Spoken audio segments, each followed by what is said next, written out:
예, 오늘의 시황 브리핑 시작하겠습니다. 고용지표 앞두고 경계감이 좀 작동하는 그런 모습을 보였고, 또 미증시 자체가 이제 나스닥 선물이 브로드컴 실적 발표 이후에 좀 밀렸잖아요. 그래서 오늘 미증시가 또 빠질 거다, 이런 부담도 좀 있었죠. 그래서 밀린 측면이 있고, 외국인들 대형주 매도가 진정되긴 했지만 어쨌든 지금도 사실은 많이 파는 거거든요. 그러니까 수급이 돌아서지 않았기 때문에 지수가 좀 반등하기 쉽지 않은 그런 환경이 만들어졌고, 뭐 자동차주 중에 일부, 제약주 중에 일부, 뭐 금융주가 선방하긴 했지만 업종 전체라기보다는 일부 종목만 반응하는, 그러니까 전반적으로는 매도 심리가 강하게 작동한 그런 하루였던 것 같습니다. 투자자들이 신중했던 건 미국의 이제 고용 지표 나오게 되는데, 이번 주에 나온 고용 데이터들이 다 별로 안 좋았어요. 예를 들면 이제 ADP 민간 고용은 예상치가 14만이었는데 9만 9천이 나오고, 오늘 나왔던 서비스업 PMI도 수치는 잘 나왔거든요. 근데 그 안에서 세부 항목이 보면 고용 데이터가 지난달 대비 후퇴하는 그런 결과가 나왔잖아요. 예, 그리고 이제 채용 공고 자체도 예상치보다 좀 낮게 나왔죠. 그러니까 이번 주에 나오는 고용 데이터들이 신규 실업수당 청구를 제외한 대부분의 데이터들이 좀 안 좋게 나왔거든요. 그래서 오늘 밤에 비농업 일자리, 뭐 실업률 이런 것들이 안 좋게 나올지도 모르겠다.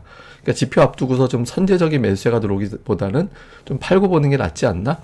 이런 어떤 부담을 좀 갖고 있었던 것 같고, 특히 이제 브로드컴이 실적 발표를 했는데 그 실적은 잘 나왔어요. 그러니까 되게 잘 나왔는데 가이던스, 그러니까 전망치를 되게 보수적으로 잡았죠. 근데 원래 미국 기업들이 실적 내놓고 전망은 되게 보수적으로 잡아요. 미국 기업들의 70%는 그렇게 잡거든요. 그래서 실제 어닝 시즌 돼서는 예상치 상회하는 비율이 그래서 70% 넘는 건데, 근데 지금은 또 시기가 시기다 보니까 그러니까 투자자들 입장에서는 이거 실적이 되게 나쁘게 나오는 그런 어떤 신호, 특히 이제 AI 관련된 종목일 수 있는데 여기에 대한 어떤 안 좋은 시그널일 수 있고, 이렇게 되면 오늘 저녁에 뭐 관련된 종목군들 다 빠지는 거 아니냐. 그래서 나스닥 선물 빠지고 하니까 오늘 밤에 어차피 미증시 빠질 거니 그럼 주식을 좀 정리해 놓고 월요일날 다시 상황 봐야 되는 거 아닌가?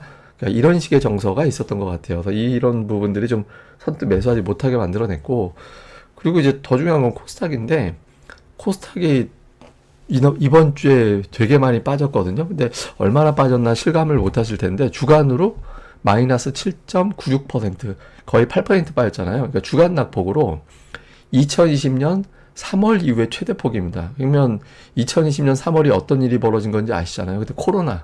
예, 코로나 때 첫 주 폭락하고 그 다음 주에 마이너스 거의 11% 가까이 빠진 적이 있었거든요. 그 뒤로는 코스닥의 낙폭이 이번 주 같이 나온 사례가 없었어요.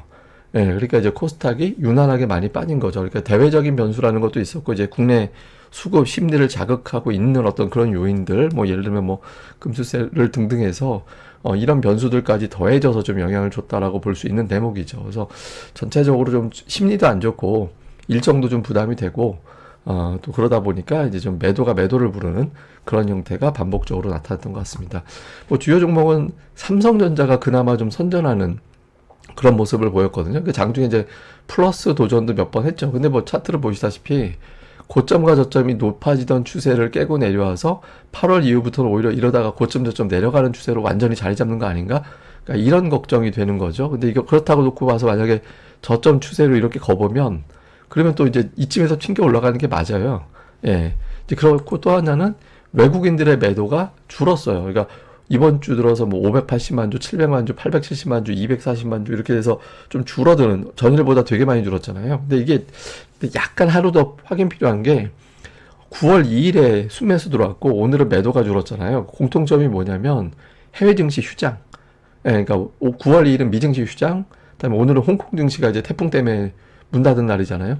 그러니까 해외 증시 휴장. 최근에 이제 외국인들이 워낙 많이 파니까 뭐 외국계 헤지펀드가 좀 매도하는 거다, 이런 주장도 있었잖아요. 그래서 뭐 미증시 휴장될 때 일부 외국인들의 매매 자체가 좀 덜해지면서 매도가 진정된 건가, 또 이런 추정이 되는 거죠. 그래서 어쨌든 월요일에 또 줄어들게 되면 하이닉스나 이제 이런 쪽 종목은 매도는 나오지만 줄어들긴 했거든요. 그래서 월요일에 이거보다 절반 이하로 떨어지면 주가가 이제 플러스로 돌리는 그런 계기가 되겠죠. 근데 어쨌든 삼성전자 이런 일이 있었고, 그다음에 자동차도 최근 들어서 계속 뚝뚝 떨어지던 종목인데 모처럼 꼬리를 달았습니다. 그러니까 꼬리가 아예 없었던 건 아닌데 몸통보다 꼬리가 길게 날린 거는 되게 오래간만이었거든요. 그래서 장중에 역시 현대차도 플러스로 돌리긴 했죠. 그래서 대형주들이 좀 시도를 좀 하긴 했는데 워낙 매도가 세다 보니까 이제 뭐 플러스까지 돌리지 못하고 그냥 약세, 소폭 하락하는 정도까지 방어됐고, 그 다음에 뭐 이럴 때 이제 인버스 같이 움직이는 종목이 일종의 바이오 종목들이었잖아요. 그래서 뭐 근데 코스닥에 있는 바이오는 좀 깨지고 코스피에 있는 대형 이제 제약 바이오 종목군들은 올라가고 좀 양쪽이 좀 갈리는 이제 그런 모습을 보였죠. 이틀 동안 21선이 저항이었다가 오늘은 뭐 5일선까지 바로 회복하는 그런 모습을 보였는데, 이거는 지금의 뭐 바이오, 제약, 자동차, 반도체 이쪽은 일종의 뭐 방향성보다는 시소 논리로 봐야 돼서 뭐 다음 주에 또 시소가 바뀔 가능성도 있습니다. 어쨌든 계속 중심을 좀 봐야 될 것 같고요. 수급에서는 외국인들이 매도하긴 했는데 오늘 매수 합이 4조 4천억 정도 이하였거든요. 그래서 뭐 좀 매도가 많았다기보다는 이제 매수를 안 하는 그런 측면이 좀 있었고, 기관 중에서 이제 금융 투자가 매수가 들어왔는데, 코스닥은 좀 다행인 게 오늘 뭐 주가가 많이 빠지긴 했지만 기관들이 매도를 줄였거든요. 그러니까 뭐 아침 방송에도 설명드렸습니다만 이제 기관이 7월 때 중순 이후에 들어왔던 매수 물량이 좀 로스컨 나가는 것 같다. 근데 그 매도가 좀 진정이 돼야, 매도가 멈춰줘야 매수가 붙는 그 다음 단계가 실행이 되거든요. 그래서 오늘 기관의 매도 축소는 좀 의미는 있는데 뭐 축소만 가지고는 택도 없죠. 이렇게 이제 매수까지 다음 주에 돌아서는지가 되게 중요하고, 그다음에 종목은 외국인들이 오늘 2,600억 팔았는데 역시 오늘도 매도의 대부분은 두 종목, 삼성전자와 SK하이닉스가 됐고, 그 다음에 자동차가 전차 군단을 매도하고 인터넷주 매도했는데, 근데 사실상 시총 3위 거의 다 판 거예요. 예, 이렇게 이제 되고 있고, 매수 쪽에서는 뭐 제약주라든가 뭐 조선주라든가 이런 것들이 좀 들어가 있었는데, 근데 특이하게도 한미반도체는 반토막 나 있는 상태에서 일부 저점 매수가 좀 가동이 되는 그런 모습이 있었고, 기관 투자자들은 뭐 제약바이오, 통신주 되게 방어적으로 가겠다 이거죠. 그래서 이런 쪽으로 이제 매수를 하는 그런 모습 보였고요.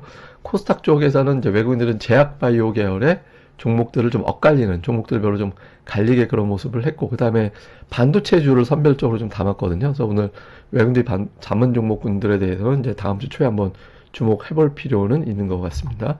그다음에 기관 투자자들은 그러니까 업종별 특징은 별로 없었어요. 뭐 2차 전지, 반도체, 그러니까 종목들 내에서도 좀 엇갈리게 매매를 했는데, 다만 이제 제약 바이오 계열의 종목이 매수 쪽에 좀 많이 포진이 돼서 좀 안전하게 가자. 그러니까 뭐 이게 안전한 선택인지는 모르겠지만 하여튼 조금 경기 민감주 쪽보다는 그런 쪽을 좀 벗어나는 쪽으로 가보자, 뭐 이런 식의 어떤 소극적인 매매, 그런 움직임을 보인 게 특징이었습니다. 자, 오늘 미국의 고용지표 나옵니다. 실업률 4.2%, 비농업 일자리 예상치가 16만에서 16만 5천 사이. 그냥 예상대로 나오는 게 제일 좋아요. 좋게 나와도 상관은 없습니다. 지금 어차피 금리 내리겠다고 했기 때문에 실업률 4.1에 뭐 비농업 한 뭐 17만, 18만 이러면 되게 좋게 반응할 거고, 좀 안 좋게 반응하는 건 실업률 4.4 막 이렇게 나오고, 비농업 일자리 한 9만 뭐 이렇게 나오면 0.5%포인트 금리 인하 가능성은 높아진다 하지만 경기 침체로 받아들이게 되겠죠. 그리고 브로드컴 실적이 나왔는데 가이던스를 보수적으로 제시를 했는데 이 여파로 다른 반도체주들이 딸려가느냐. 그 다음에 이제 코스닥이 이번 주 내내 이제 초반 이후에는 계속 투매가 나온 거잖아요. 근데 이게 코스닥이 코로나 이후에 최대폭 하락할 정도냐. 물론 이제 뭐 이제 금투세를 비롯해서 여러 가지 요인이 있긴 하지만 좀 과하게 반응한 측면도 있고, 이제 흔히 얘기하는 이제 과매도권 내려왔거든요. 그래서 조금 여기서 변화가 생길 수도 있을 것 같습니다. 그러니까 제약 자동차주 올라가고 2차전지 반도체 이제 부진하긴 했는데, 이게 그냥 이제 지금은 큰 덩어리로 보면 투자자들이 뭐 수출주니 뭐 이런 것들에 대해서는 자신감이 없어하는 그런 상황이에요. 그래서 지금은 밸류업, 제약 뭐 이런 쪽에서만 주로 도는 형태인데, 근데 이제 시장이 반등을 하면 낙폭주가 제일 크게 올라가는 그런 경향이 있죠. 그러니까 반등이냐 흘러내리느냐 어떤 구도가 되느냐에 따라서 이제 업종별 종목별 대응은 조금 달라지긴 해야 될 것 같습니다. 근데 이게 오래간만에 이제 ADR을 보여드리는데, 코스닥 오늘 ADR이 76 정도 되거든요. 그러니까 코스닥이 보통 일반적으로는 75. 근데 이제 최근 들어서 추세는 이제 70 정도를 과매도로 보죠. 근데 보통 특이한 게 뭐냐면, 제가 기억나시는지 모르겠는데 제가 7월인가 그때 이제 코스닥 ADR 과매도 왔다고. 근데 그때 어떤 현상이 벌어졌냐면, 보통 과매도 오면 이게 뾰족하게 꼭지점 찍고 쭉쭉 올라가잖아요. V자로. 근데 이때는 박스권이 나왔어요. 그래서 저 인간이 과매도 타령하더니 주가가 안 올라가고 뭐야 이게 막 이렇게 됐잖아요. 그러다가 8월 5일에 두들겨 맞고 나서야 이제 V자로 올라가는 그런 형태가 됐었거든요. 그러니까 이번에 저렇게 찌글찌글해질 가능성도 없진 않아요. 예, 근데 일단 이제 수치상으로는 지금 76인데 다음 주 월요일에 제 예측으로는 70. 그리고 그 다음 날은 60대까지 빠지거든요. 근데 60대까지 빠지는 사례가 그렇게 흔한 건 아니에요. 금융위기급의 재료가 터지면 50 이하로 가긴 합니다. 근데 그 정도는 아니라서 코스닥은 좀 어떤 재료를 감안을 해도 좀 너무 오버해서 빠진 측면이 있거든요.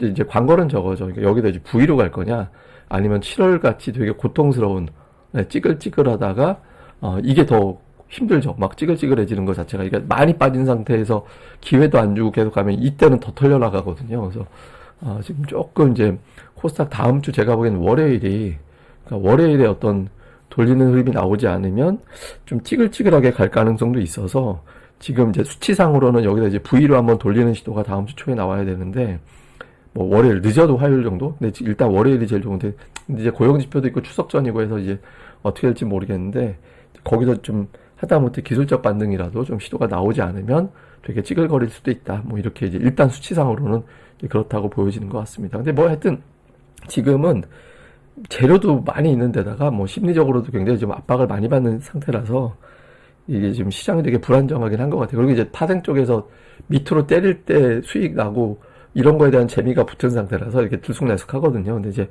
오늘 외국인들이 삼성전자를 저렇게 줄인 게 이제 해외 증시 휴장 때문인지 실제로 매도가 진정되기 시작한 건지 이게 첫 번째 중요하고, 그 다음에 이제 코스닥에 다음 주에 변화가 생기는지도 좀 봐야 됩니다. 그래서 변화가 생기지 않다면 되게 찌글찌글해질 수도 있다라는 점에서 주초에 좀 나오는 신호 잘 포착을 해봐야 될 것 같습니다. 아이고, 기운들 내시고요. 좀 머리들도 좀 식히시고 또 음악 같은 거 들으면서 조금 마음 좀 잘 다스리셨으면 좋겠습니다. 예, 저는 또 다음에 뵙겠습니다. 이 방송 구독하기와 좋아요 꼭 부탁드립니다. 감사합니다.